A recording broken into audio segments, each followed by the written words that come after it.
morning news. In a major breakthrough, the FARC guerrillas have announced they are willing to negotiate the disarmament.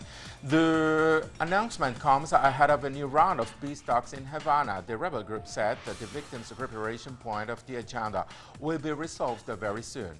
That's why they have established a platform to analyze a potential disarmament process.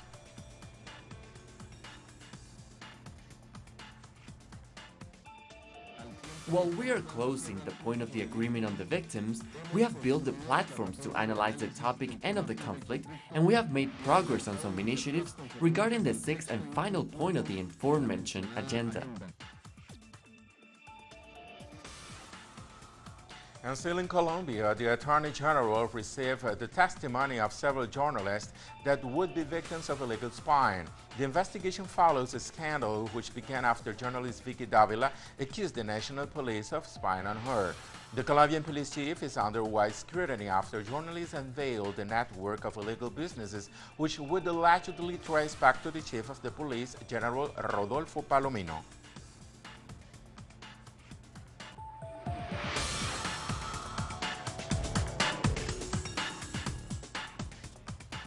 Venezuelan President Nicolas Maduro warned that the army will have to prepare for irregular warfare as drug trafficking is becoming a wider problem.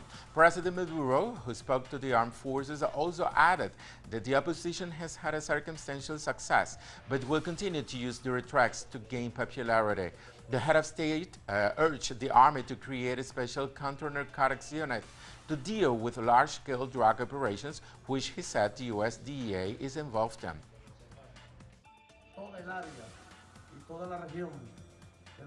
The whole border area with Colombia needs a kind of a special forces to fight drug trafficking. Drug trafficking that is headed by the DEA. It's the DEA itself which directs the flights that come and go. We have proof of that. We need special forces there.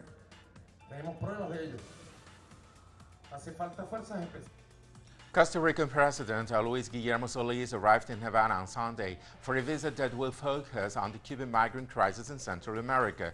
The meeting comes after weeks of Costa Rican-led diplomatic talks to find a way to send the migrants to the United States. The original plan was to send some 4,000 Cuban migrants stranded in Costa Rica to Belize through an airliner so that they could continue their trip to the U.S. However, the governments of Guatemala and Belize said last week that they would close the entry to the migrants.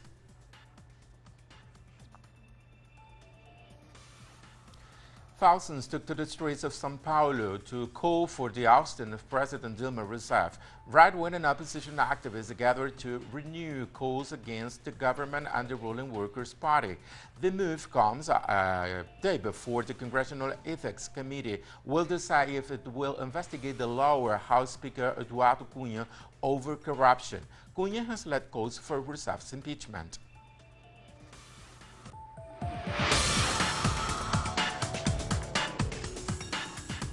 A shocking video emerged on social media showing a black man being shot repeatedly as he was crawling through the ground. The video shows that two Los Angeles policemen shooting at the black man as he is seen walking away from the officers. The victim, Nicholas Robertson, would have been carrying a gun. According to a statement released by LAPD, the man refused to put down his gun. However, human rights advocates consider the murder as unjustified and excessive. The officers shot 33 bullets at the man even after he was dead.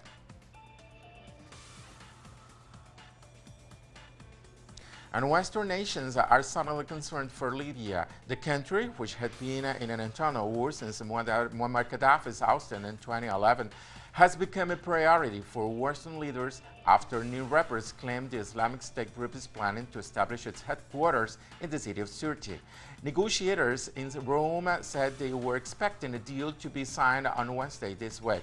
Others, such as the German foreign minister, promised a deal before Christmas.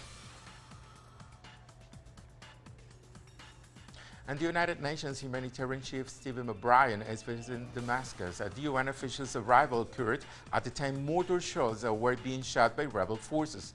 O'Brien is discussing ways in which the Syrian government could help the United Nations deliver much-needed humanitarian aid. The visit comes after the Syrian opposition has shown a will to negotiate a peace deal with President Bashar al-Assad. After a little over a week of protests by the Iraqi people and their government, Turkey has finally agreed to pull out its troops from the Islamic State stronghold of Mosul. The troops were stationed by the Turkish government without Baghdad's authorization. It isn't clear if all of the Turkish forces there will be completely pulled out.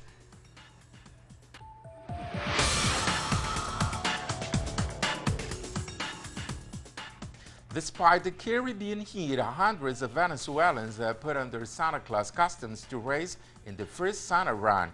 The 7-kilometer trail featured people also dressed as reindeer and other Christmas characters to join the fun of the Santa race. The event is carried in several cities around the world.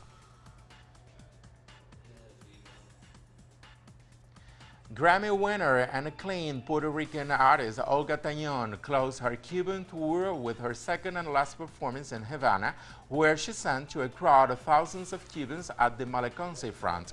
The Puerto Rican artist performed alongside renowned local artists. The concert was broadcasted live by the Cuban television network.